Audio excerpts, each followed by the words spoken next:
मोहम्मद सिराज का धमाका बोलिंग नुहे बैटिंग रे कले विस्फोरक बैटिंग 3 बॉल ले मारिले 3 छक्का। भारत वार्म अप मैच को 6 विकेट है विजय। दरकार था भारत को 16 रन।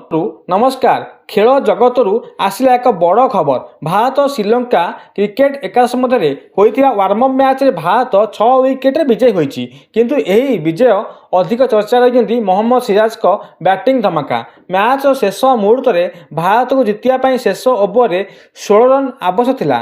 एभली समय साधारणतः बैटरों चाप रही है, किंतु भारतीय पेसर मोहम्मद सिराज एथारे जहाँ कले ताहा देखि स्टाडियम समस्त दर्शक चमकी जाते। प्रथम बॉल सिराज का बैट रू आसला विशाल छक्का। तापर द्वितीय बॉल सिराज हाथ खोली मारिले आउ एक छक्का। भारतीय दल विजय अति निकट में। तृतीय बॉल पुणी से दृश्य, सिराज का बैट रू बाहर आउ एक छक्का। हठात लगातार 3 बॉल 3 छक्का छक्का छक्का छक्का। मात्र 3 बॉल 18 रन कर सिराज विजय को निश्चित करते। 16 रन टार्गेट थे बेले 3 छक्का मारी 18 रन कर निश्चित भाव यह चमत्कार फिनिश।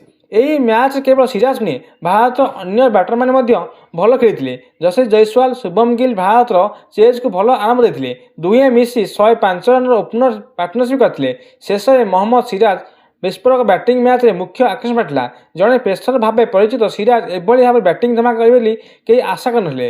यही विजय भारत दल पर आगामी श्रीलंका सीरीज पूर्व एक भल प्रस्तुति कहुई। मैच खेलाड़ी मैंने निज फॉर्म फिटनेस रे भल प्रमाण देते। तेबे मैच सबुठ बड़ हिरो जदि कह जाए तेबे से मोहम्मद सिराज। शेष ओवर में 16 रन लगाता बेले लगातार मारते छक्का 3टी। से भारतीय दल को रोमांचक विजय देते। सिराज यही 3 छक्का बेले क्रिकेट प्रेमी मध्य चर्चा विषय पाई। बोलिंग दम देखा सिराज एवं बैटिंग देखाइले निजर पावर। भारत जितला 6 विकेट सिराज छक्का फिनिशला मैच सब बड़ हाइलाइट। क्रिकेट केबे किए हिरो हो जाए ता कहे ना। यही मैच में ज्वलंत उदाहरण देखा देले मोहम्मद सिराज हिरो। दर्शक बंधु, आपको ए न्यूज केमती लगिला कमेंट निश्चित जनातु एवं चैनल